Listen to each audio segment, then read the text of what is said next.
So we find that in the US, race is conflated with caste. And I think people like Equality Labs are the strongest proponents of this. So could you tell us why this is problematic? And also, we found that a lot of Indian Americans and Indians were trying to fit into movements like the Black Lives Matter, although we have got nothing to do with it. So could you tell us what is this need for trying to fit into that sort of movements? Yeah, absolutely. So when I was growing up and I would read about India, uh, if they actually mention India, because just to keep in mind, anything outside the West was not considered very important. And it would be some version of these white people from Europe, southern Russia came in and kicked out these Dravidians, and then they kicked them out to the south. And then, so it was kind of made into a very racialized thing. Okay. And then you get sort of these, a lot of what seem to be to me, people who have sort of internalized a American or a white sort of reflection that is going on within sort of the Western culture of their own history of slavery. Just to keep in mind that it was only until the late 60s that things like interracial marriage laws that were prohibiting interracial marriage laws were struck down. Oh. So, like Barack Obama is, biracial, right? If I believe that around the time that his parents were married and he was born, it may not have actually have been legal for his parents to marry in every state in the country. Um, people of his generation. So when you have, especially, say for me and a lot of Indian Americans who come here, we don't necessarily have a direct tie to the oppression and the racism that white people did towards African Americans or Native Americans. But at the same time, we are coming in as English speaking professionals, a lot of cases, and are in institutions that and neighborhoods that are dominated probably most likely with whites, or kind of like Korean immigrants or Chinese immigrants. A lot of us might have small businesses that might serve in minority communities, but at the same time, we may not be fully integrated into them in all cases. And so there tends to be this tension because, on one hand, there is sort of this awareness and tradition, perhaps from India itself, of kind of this, of a very kind of similar type of discourse. And, as more Indians get on Twitter, as more Indians come to the United States, the more that starts to get muddled up. Um, when I was growing up, India was very, very far away. Even a Bollywood movie, that was, it wasn't like, now on YouTube. I mean, I can go watch everything. And uh, so it's very interesting to me nowadays because, when you look at the, like, say, the Black Lives Matter movement, and this would actually apply to Indians as well as other immigrant groups, but especially, say, Chinese, Koreans, Vietnamese, who all of us tend to have a lot of small businesses, or either that or in these professional classes. So on one hand, there is this awareness of, yes, we are also people of color in our own way, and we have our own experiences with racism. I mean, that can exist. Luckily for me, that wasn't a defining part of my upbringing. But again, that the fact that it wasn't kind of is a source of privilege, to use kind of Right. the terminology. And so for me, I, on one hand, because as an American, and again, it's my civic dharma, so to speak, uh, that everyone, if the citizens of my country, this is a, I have to recognize this as sort of my problem as well. And I think even the term Black Lives Matter, I think, is in some ways an allusion to that. It's like, yes, all lives matter, including Black lives, which parentheses have not been prioritized by the government. But at the same time, just because I am dark skinned does not mean I understand their struggle. And in a lot of cases, it's a give and take, because on one hand, many people say this, they're like, well, I came here and, I am a minority and I worked hard and, I did so well. Why can't they get over it? And the thing is, a lot of people say that. I've heard lots of immigrant groups, including Indian, make those statements about African Americans. But then the one retort I would have is like, oh, well, India, you were decolonized 70 years ago. How come you haven't recovered? Hmm. Right, right. It's so in those ways, yeah, we can understand. But again, when you have sort of this backdrop of, we have this English language discourse, we have this, history of, a racialized like these people conquered these Hmm. people who are this level are this much lighter skinned than the lower ones. And so when you come to the US, you're not part of this struggle, but you're not actually part of the Indian struggle or as well, because for me it's like yeah, I can read about caste and I can point out logical flaws in discussion of caste. I can also push back on sort of one-dimensional caricatures of Indians or Hindus in American society, but at the same time I don't live in an Indian village. Right. I don't Right. know that experience, and so there is a limit in which I will say. And Right. even when I've written, I have not said, not necessarily gone in and challenged like, oh, well, this incident or this thing was misinterpreted, was not actually this, because that's not my expertise. I can point out that there was a bias and a gaze where, you know, Absolutely. you can do these, similes like, oh, yeah, maybe in some respects, maybe I can understand maybe a white person's perspective a little bit or an African American's perspective. Maybe in some ways, there is a way that people are oppressed that can correlate with different factors, but there are limits to that, right? Right. But I think conflating race with caste is very problematic because they're just two different things. And India is often beaten with the caste stick.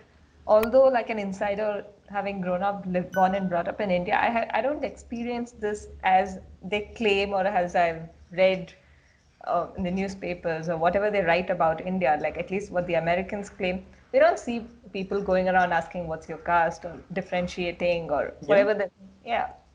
But I don't it's think that's the case with racial bias in the US. And I think you can throw some light on that as a person yeah, living there. that's a great question. That's a great point that you made. So, for example, and I agree, like, when people say bring castes in America, like, all I have to say is the Indian, every Indian Hindu community I grew up with, it wasn't like today where there are, millions even in just, the state of California alone.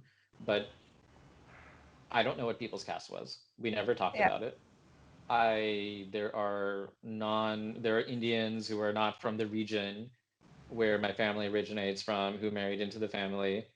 I have no idea what their background is. There are also non-Indians who have married in, and it's, not the end of the world. And so I think people want to find very simple answers.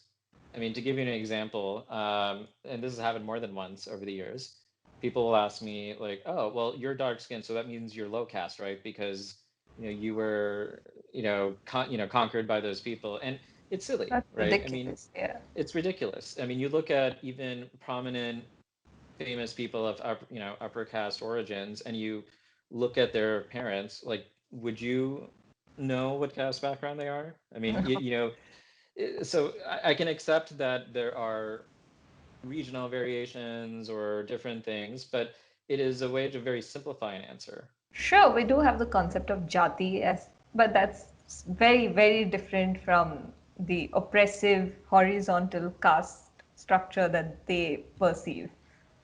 Yes, because the what I think people are thinking about when they talk about this is they're thinking about how it was in the US, where, Exactly. Or in the you Europe, know, early Europe. in Europe, this was very documented. Like if you Right. are of European origin, you can go back through these records and see everything, even back to the 16th century. Absolutely. Uh, chattel slavery was very distinct in the US. Like they were Right. property, like a car. You could get insurance policies on them. They were traded on Wall Street. So this is very documented. And so they're thinking like, okay, there is this pyramid All somewhere, right. So they go and around the everyone, world with that lens. yes. And it's like, for me, like there are cases in which I will ask, like, okay, fine, this person is talking about caste. Like, what are they? Are they this or that? And no one ever gives me a straight answer.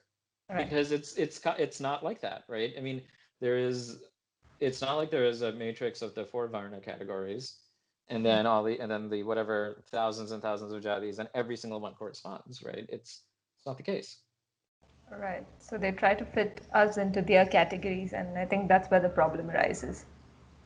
Yeah, and then what also happens, and say a group like Equality Labs, I think is just the latest example of it, Yeah. is if you have an agenda or a perspective, whatever your motivation is, you can say these things because again, you're in the United States. You have people who might have a bias lens who are looking for, something, that already conforms to their pre-existing view of the world. So it's a very great story to say that, oh, well, there are these, oppressive, upper caste people who are oppressing these, and that explains every single problem in India. Every single problem in India can be explained because of, and Mr. Rajiv Malhotra has often mentioned this, the caste, cows, and curries thing. It's a very Absolutely. simple explanation that doesn't require any time to be spent actually, I don't know, like talking to Indian people, Hindu people. Because in the US, I'll tell you, like, white supremacists, they always interview them. You know exactly how they feel. And yet, for all of these, portrayals and discussions of caste I've seen, I've not one time heard anyone interview, like, say, a Brahmin or, like whatever quote upper caste there is, and then even someone who actually is casteist. All We've right. never even heard that. So it is like these accusations and this innuendo that goes around that no one ever bothers to go and question. And so if you have an agenda, you can just say it. All right. So there's just place for one side of the narrative. There's no option given to the other side. Yeah, because they don't care. Yeah. Right. I think that's the important point here. Like this is what we want to propagate, so you like it or not, this is what you've got to hear. Yeah, because you know you could go into a lot of things, say with Equality Live specifically. They have a very long report. I encourage everyone to actually read it very carefully. And I will be honest, like I was not as skeptical of them until I read the report very carefully. Because, being here in the US, and also I'm in a very diverse sort of social circle, so it's not like I was on a daily basis attuned to, these types of things. But it's when you read it, and then you realize like this actually is influencing decision making in Oh, certain cases, you're like, wait a minute, like any other circumstance, why would just one group, not very transparent, if you look at the methodology, you can find a lot of things like, they exclude, for example, people from Fiji or the Caribbean who are Hindus who responded to their survey. And, coincidentally, that also happens to be places where Hindu movements that are explicitly anti-caste tended to become popular because after a few generations, these divisions didn't matter anymore. right. And if you even compare that to the UK, where they actually looked at caste legislation, they did a whole study, they had methodology, they went through and they said, yes, there is something going on. Like the caste is real. Like there are communities that are, not treated well, but they also recognize Jati and Varna are different. They also said, wait a minute, we're not going to say, oh, this is our caste population because they don't track, the castes of all of their Indian origin citizens, right? So they admitted that they don't know. So then why is it that you have one group where, okay, they did a survey. They did a survey that easily any one of who's watching this right now could do and set up and have people fill in. Wow. And, so I think that should be a lesson for people. Right, absolutely. And that's very good. And to what extent do Indian Americans have any right or obligation on Indian politics? It's a great question. So for me personally, I believe that it is not my business, so to speak, in the sense that India is a democratic society. Unless there is some issue with the legitimacy of India's elections, if you want to come at me for having some position, on Indian politics, which I don't. But that's really onus is on, well, you have to go convince people within the system in India to vote and to vote for the candidates you want. As an American, this is where I vote. A lot of things that actually motivate me to get out to the polls are local issues, housing costs, or, I want someone to fix the roads, these types of concerns. And I have enough respect for people in India to say, well, I don't know the conditions on the ground. I can engage intellectually on things like Hinduism and things on how it's discussed, but I also know that there is a limitation, right? Absolutely. That's And I would expect also the other way around. I would encourage, when people come here, that as a community, we have to integrate into the society for the long-term interests that we have. And I right. think that it's possible for us to do it, but it's also that, I think there's an opportunity, just to keep a kind of boundary between it. Right. Right. So, as an insider, do you find a lot of Indian Americans interested in Indian politics? Are there discussions happening, or is it like we're least bothered? We don't really. It's very Yeah. variable. I would say that there is definitely a segment of, say, especially in both kind of sides of the partisan divide, and conservatives as well as progressives. There is a lot of range because, again, you have a lot of Indian Americans who are from professional families. Mm-hmm. They are educated, like we've talked about. They have sort of this consciousness and this perspective of, being a minority, but not really sort of having dealt with some of the challenges that maybe other communities have. So you get all sorts of it. And so you get a lot of people, say, for example, who might actually take on positions Mm-hmm. that would be perceived as anti-India.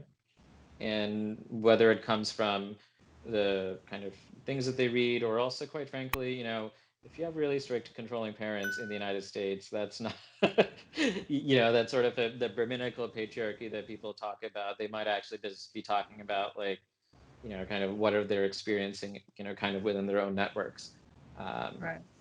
but, you know,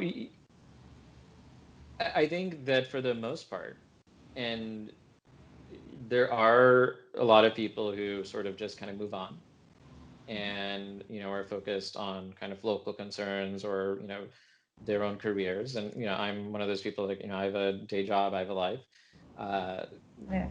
but I think, again, it comes back to this mentality where I think where I grew up in a time where there weren't a lot, I didn't expect a lot of Indians to be here, and it was disconnected. And so I kind of grew up with a consciousness of, what values do I preserve Mm-hmm. from India and from the Hindu tradition, the dharmic tradition, but also, where do I say, like, okay, this is, my responsibility is here.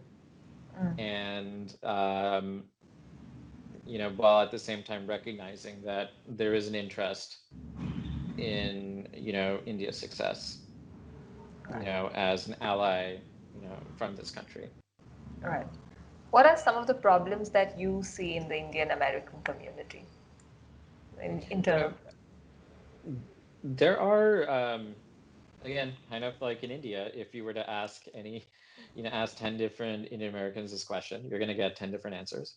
Absolutely. Um, I think that we do have to, I would strongly sort of encourage other fellow Indian Americans to think about how we can both coalesce and kind of unify as a community, and Mm-hmm. be mindful about which sort of divisions we want to import from the ancestral country, as well as how do we build coalitions with other people, because in a lot of ways, the some of the interests we have are very common.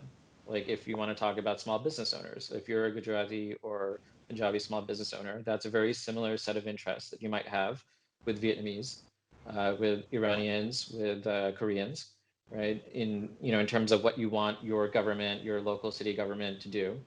And so these are things where, you both work inward, you preserve your identity, but also figure out, like, okay, how do I get out of my own limited bubble?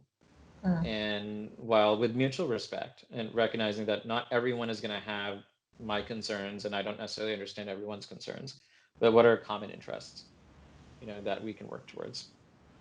That's great. I hope that happens. Yeah, yeah. I've been very encouraged. I mean, sometimes uh, I see, because with Twitter and especially being in California, like India is like here in in day to day in a way that it never was. Because again, like I've grown up being the only one, the token one. So now it's just like everyone's Indian. So Right. it's a bit interesting, but It's a bit easier yeah, with technology. it's a bit easier with technology, but I just hope that we don't make it something that ends up confusing and muddling things. I think that there are ways that in India you could solve problems that don't need to be the way that we do it because we're not perfect. And also, if you're coming here, if you want to settle and make your life here, like, what is the commitment or what type of things do you want to bring and what do you want to bring back? Right. We had to make those choices. We had to make a lot of sacrifices, right?